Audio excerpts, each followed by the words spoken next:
Oi gente, esse é mais um episódio do Volta Essa Fita. Eu sou Danilo Nunes e esse é o podcast dedicado a contar a história da televisão brasileira que esse ano completa 70 anos. Lá em setembro, a televisão brasileira completa 70 anos e aqui a gente vai recordar alguns desses momentos importantes dessas 7 décadas aí da televisão brasileira. E hoje, nesse episódio, a gente vai relembrar 2 momentos interessantes da TV. A gente separou 2 fitas interessantes da história da televisão brasileira. Uma, ela continua no ar até hoje. Aliás, as 2 continuam no ar até hoje. A primeira é uma tradição dos domingos e a segunda é uma febre nacional. Vamos começar falando sobre o Globo Rural.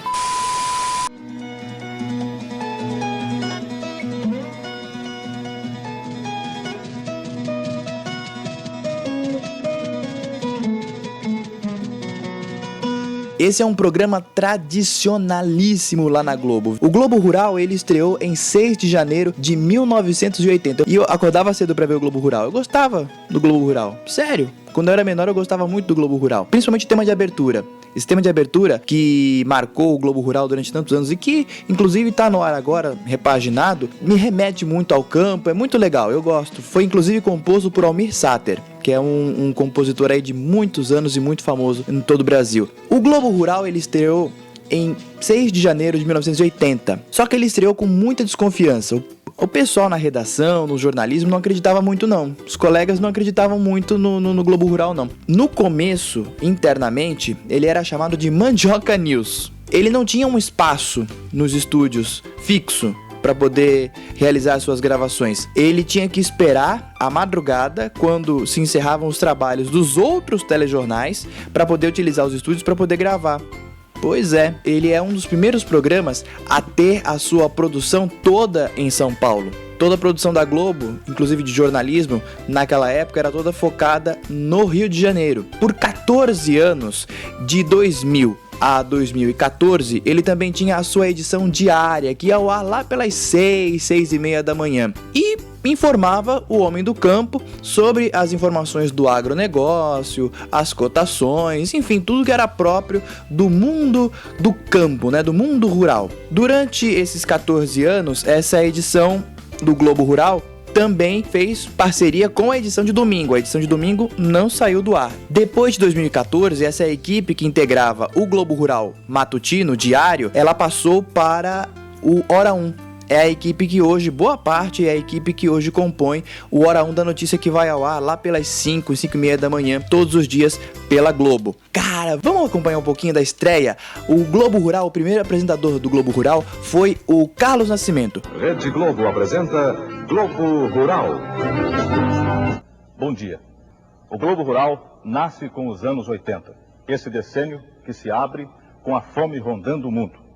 E para vencer esse desafio da fome, nos anos 80, a soja deve encontrar a sua vocação mais urgente, que é a de servir de alimento para o homem.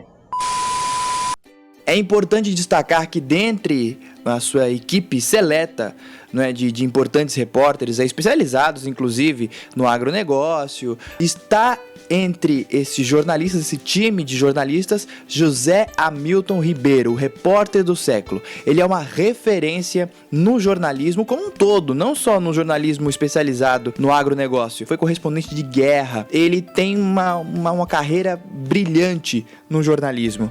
E ele sempre faz reportagens especiais para o Globo Rural, reportagens muito interessantes e destacando importantes elementos, importantes aspectos da natureza. Tem um trechinho que a gente separou de uma reportagem, inclusive uma reportagem especial dos 20 anos, quando o Globo Rural completou 20 anos de exibição, os ninhais do Pantanal. Existem 1.500 espécies de aves silvestres que moram e se reproduzem aqui no Brasil. É um número maior do que as aves que vivem nos Estados Unidos e Europa juntos. Só que essa riqueza é pouco conhecida dos brasileiros. A reportagem especial do aniversário de 20 anos do Globo Rural é inteiramente dedicada aos ninhais do Pantanal matogrossense. O ninhal é uma reunião de aves aquáticas do Pantanal para a reprodução e criação dos filhotes. A pessoa que tem a possibilidade de visitar o ninhal fica cheia de admiração. Existem ninhais de vários tipos de aves do Pantanal, como a gaivota, o martim pescador, Também há várias espécies que não reproduzem em colônia, mas sim em ninho isolado, como o tuiuiu.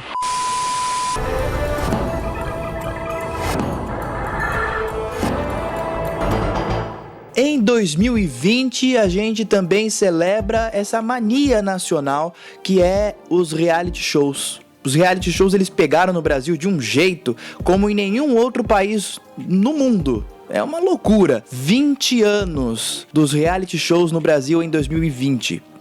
O primeiro reality show estreou em 2000 aqui no Brasil, 23 de julho de 2000, foi o No Limite. Mas eu quero antes recordar um pouquinho como é que começou essa história de reality show. Ela começou muito antes, lá nos Estados Unidos, em 1973, com um reality show chamado An American Family, uma família americana. Por incrível que pareça, os reality shows, eles são produzidos por emissoras comerciais, mas o primeiro reality show ele foi produzido por uma televisão pública dos Estados Unidos, a PBS, que é a produtora, inclusive, de clássicos da televisão educativa, como por exemplo Vila Sésamo.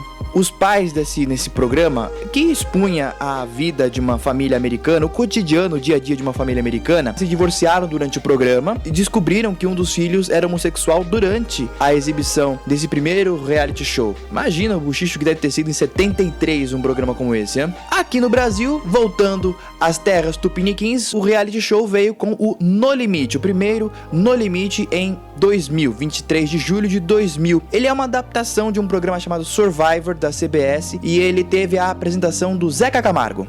Começou. A partir de agora você acompanha as emoções de No Limite, uma aventura da vida real. 12 pessoas comuns que aceitaram o desafio de enfrentar duas naturezas. Primeiro, a natureza humana. Como será que eles vão se virar? Como será que elas vão saber o que é certo e o que é errado para enfrentar os perigos de uma outra natureza? Essa que está em volta da gente.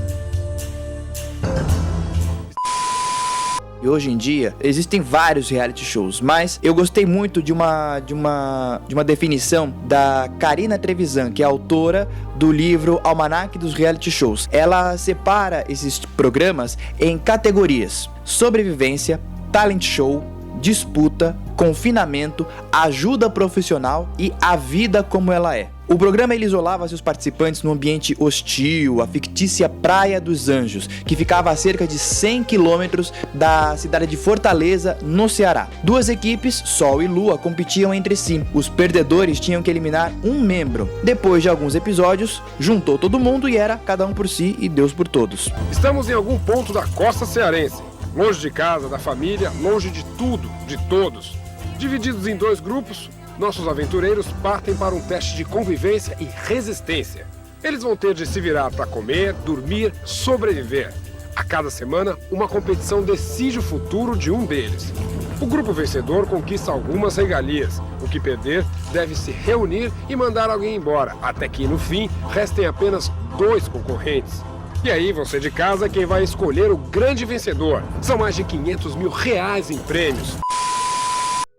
Existiam as provas de imunidade. Tinha as provas do programa para sobrevivência, para conseguir comida e tudo mais, enfim, o típico de reality show desse tipo de programa. Mas também tinham as provas que eram as provas de imunidade. A votação era feita entre os membros, os participantes. Havia a prova de imunidade, quer dizer, uma prova na qual protegia aquela pessoa de ser votada naquele episódio. As provas de imunidade do No Limite são provas inesquecíveis. Não saem do imaginário popular, eu tenho certeza, porque foram marcantes. Eram banquetes refinados, eram banquetes diferenciados. Algumas das iguarias que foram servidas no reality show: testículos de búfalo, pedaços de cérebro de boi cru, macarronada de minhocas vivas, peixes vivos e o famoso olho de cabra. Quem viu o No Limite lembra muito dessa cena dos participantes comendo o olho de cabra. E o olho de cabra, quando a pessoa come, ela morde, aí faz um barulho na boca e isso aí solta um líquido. Nossa, eu fico imaginando como deve ser gostoso. Nossa senhora.